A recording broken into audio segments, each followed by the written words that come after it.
दोस्तों नमस्कार। आज की वीडियो में हम बताने जा रहे हैं कि रावण ने माता कौशल्या के हरण क्यों किया था। दोस्तों भगवान श्री राम की माता कौशल्या का भी एक बार रावण ने अपहरण किया था। यह कथा आपको आनंद रामायण में मिल जाएगी, जो मैं आपको पूरे प्रमाणों के साथ बना रहा हूं। दोस्तों इस कथा को आगे सुनने से पहले आपसे निवेदन है कि हमारे श्याम सपोर्ट चैनल पर पहली बार सुन रहे हैं तो हमारे इस चैनल को सब्सक्राइब कर दीजिए और बगल में बेल घंटी है उसका भी दबा दीजिए, ताकि जो भी इस तरह का नए नए वीडियो अपलोड करें तो आपके पास नोटिफिकेशन सबसे पहले पहुंचे। अब चलते हैं कहानी की ओर। नेत्रा युग की बात है, जब रावण ने सभी राज्यों को जीत लिया था तब उसे कोई लड़ाई करने वाला नहीं मिल रहा था। तब ब्रह्मा जी से अपनी मौत के बारे में पूछने गया। ब्रह्मा जी ने रावण से कहा कि तुम्हारी मृत्यु एक मनुष्य के हाथ होगी और उसका जन्म रघुकुल में होगा। उस राजा का विवाह होने वाला है। और इधर महाराज अज ने राजा दशरथ का कौशल्या के साथ विवाह आयोजित किया था। राजा दशरथ के पिताजी थे, इसलिए अज को बहुत आनंद हो रहा था। विवाह के दिन सिर्फ 7 दिन समय बाकी थे। तब नारद ने आकर महाराज से एक बात कही, राजन सुनो, मैं एक बात कहता हूँ, तुम्हारे घर में बड़ा विघ्न होने वाला है। राक्षस रावण लंका का राजा, वह बुद्धि राक्षस दशरथ की हत्या करेगा। ऐसे ही बात मैंने वहाँ सब कुछ जान ली है और इस बात को बताने के लिए ही तुम्हारे पास छिप छिप कर आया हूँ। इसलिए मन में विचार करके उनकी रक्षा करो, अपने पुत्र को किसी गुप्त स्थान पर रखो। ऐसा कहकर नारद चले गए तो राजा आज वहीं पर चिंतित हो उठे। वह रहा हल्दी उत्पन्न आदि लगाई गई और सोचा कि कन्या वधू को लिवा लाने का समय अब आ गया है। रात में उन्होंने साड़ियाँ भेजा दी ताकि प्रातःकाल तक मधु आ जाए। कौशल्या गुण और रूप में बड़ी महान थी, उसे इस प्रकार से लाया गया। सती शिरोमणि साथ नारी रूपी नदियों में गंगा थी। राजा ने तब दशरथ और कौशल्या को रथ में बैठाया और साथ में 4 प्रधान सौंप दी।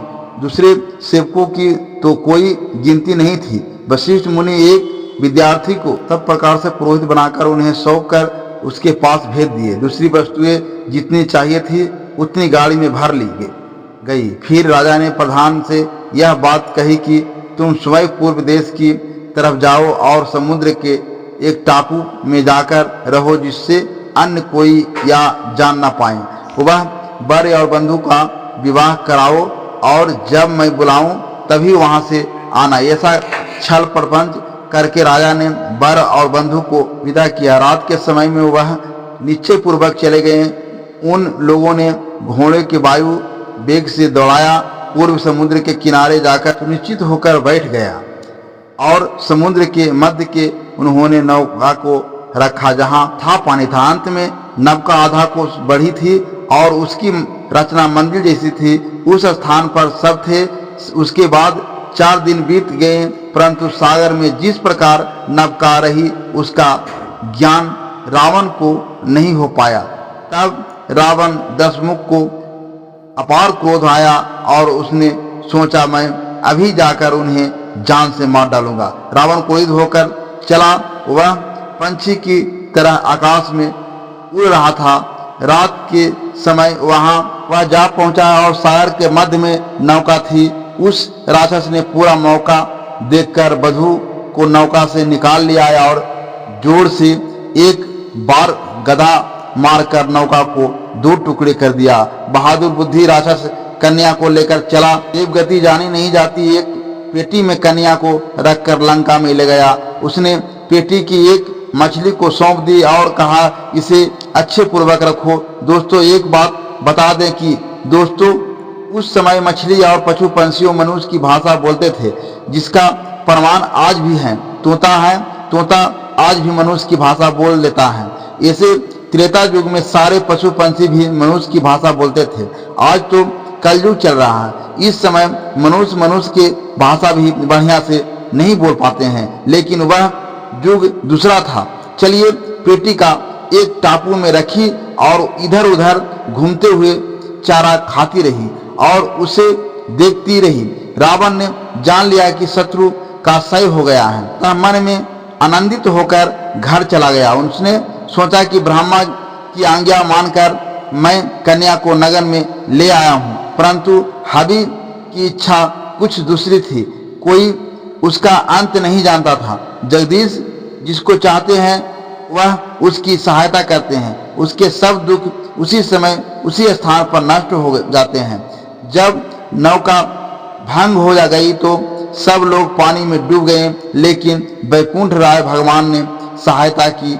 इसे एकमात्र दशरथ ऊपर आकर बच गए। नौका का एक तख्ता उसके हाथ आया तो दशरथ उससे चिपक गए। उस समय हवा उड़ने के अनुकूल हुई, इसलिए वह तना टापू में आकर छिप गया। जिस प्रकार जिस स्थान पर पेटी थी उसी स्थान पर महाराज दशरथ आ गए। उधर वह मछली भोजन करने गई थी।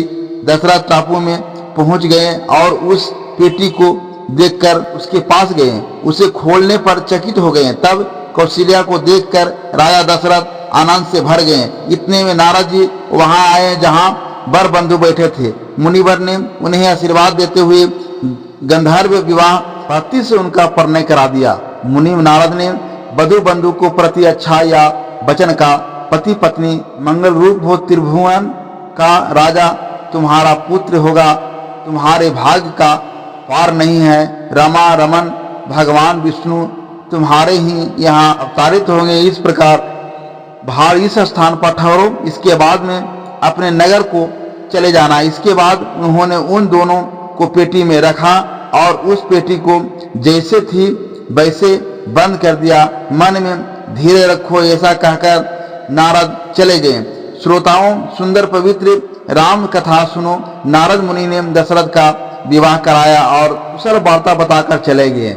जब उस दिन लंका में दशानंद रावण राजसभा में बैठा, मंद वृद्धि रावण अस्तर विधाता से बोल रहा था कि तुम्हारा वचन मैंने व्यर्थ कर डाला। वन में मुझसे कौन बलवान है? मैंने विवाह को भंग कर डाला और अनेक लोगों सहित दशरथ को मार डाला, कन्याओं का हरण कर लाया और निर्भय होकर वापस आया। तब ब्रह्मा जी हंसकर बोले कि अरे रावण, सुनो, यह असत्य है।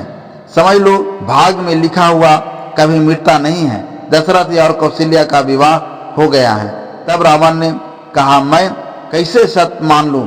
मेरे हाथ से किया काम कभी छुपा नहीं रहता है। यदि दशरथ और कौशल्या का विवाह हो गया होगा तो न्याय संगत तुम जैसे मुझसे बात कहोगे मैं मानने के लिए तैयार हूँ, तुम्हारी बात मान लूंगा। इस पर ब्रह्मा ने कहा, यदि विवाह हुआ होगा तो मैं अति प्रसन्न होकर मानूंगा जरूर। यह बात सुनकर रावण उठा और यह अधर्मी था, वह मंगल प्रवेश पहने हुए था। वह समुद्र तट पर आ गया और उसने उस मछली को पास में बुलाया। उसने कहा, मैंने जो पेटी दी थी उसे लाओ, मैं उसी मंदिर में ले जाऊंगा।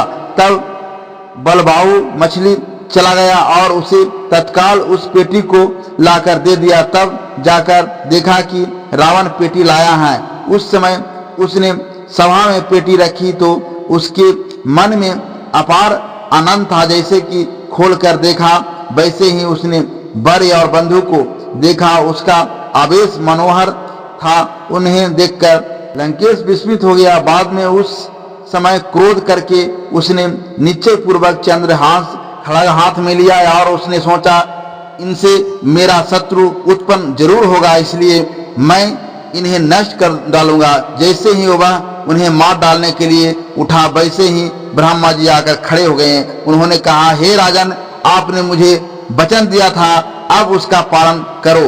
तुमने कहा था यदि वर बंधु का विवाह हुआ होगा तो मैं जो मांगूंगा वह मुझे जरूर दोगे। मैंने कहा वह सत्य हुआ ही है, इसलिए मैं तुमसे जो मांगता हूँ उसको पूरा करो, वह मुझे दे दो। रावण कह रहा था, दुष्ट को जीवित नहीं छोड़ूंगा। ऐसा रावण बार बार कह रहा था। बैरी हाथ आया तो उसे कैसे छोड़ दूं? इसके सिवा जो मांगोगे मैं तुम्हें दे दूंगा, पर ब्रह्मा जी आज इसका सिर काट लूंगा। कौशल्या ने यह सुनी तो उसका शरीर भय से थर थर कांपने लगा। तब राजा दशरथ ने उसे धीरज दिया और कहा, स्त्री तुम चिंता क्यों कर रही हो? मैं पवित्र सूर्य में उत्पन्न शक्ति पुत्र हूँ। यदि इस समय मुझे मारने आए तो मैं इसके 10 मस्तक को काट डालूंगी। दशरथ इधर कौशल्या को धीरज बना रहे थे तो उधर ब्रह्मा जी रावण से कहते हैं, जो इस समय मैं जो मांगूंगा जो मुझे दे दो, तुम्हारी कृति विस्तार को प्राप्त होगी। ब्रह्मा के इस प्रकार रावणों से विनती करने पर रानी मंदोदरी उस समय वहां आ गई। उन्होंने नींद के संबंध में वचन कहे और मंदोदरी रावण को समझाया। उसने कहा, हे स्वामी, इन्हें मारकर क्या होगा? काल सारे सुखों को खा जाता है। आयु के अंत में सब लोग मरते हैं, उनमें यह बेचारा क्या करे? पहले भी बड़े चक्रवर्ती राजा जिनकी सत्ता पृथ्वी पर बहुत दिनों तक चली, वह भी काल के गाल में समा गए। उस समय किसी के रक्षण करने पर भी अमर नहीं बन सके। ऐसा जानकर राजन ब्रह्मा काम आएगा। ब्रह्मा का वचन को पूरा करो। रानी का यह उपदेश सुनकर रावण का क्रोध उतर गया। तब रावण ने ब्राह्मण को दशरथ और कौशल्या को सौंप दिया और वह रंग महल में गया। तब इसके बाद ब्रह्मा जी ने देवताओं के हाथों पेटी को देकर उसे अयोध्या पहुंचा दिया। राजा आज अपने घर में पुत्र को देखकर बहुत खुशी हुई। वधु सहित आया हुआ देखकर उन्होंने देखा तो उनकी बहुत ज्यादा प्रसन्नता हुई। तब जो घटना घटी थी उसे दशरथ ने शुरू से अंत तक पिता को कह सुनाई। दोस्तों, इस प्रकार दशरथ और कौशल्या का विवाह हुआ। दोस्तों, यह कथा मैंने आनंद रामायण से सुनाई है और अगर आपको यह कथा पसंद आई हो तो हमारी वीडियो को लाइक शेयर अवश्य करें। धन्यवाद।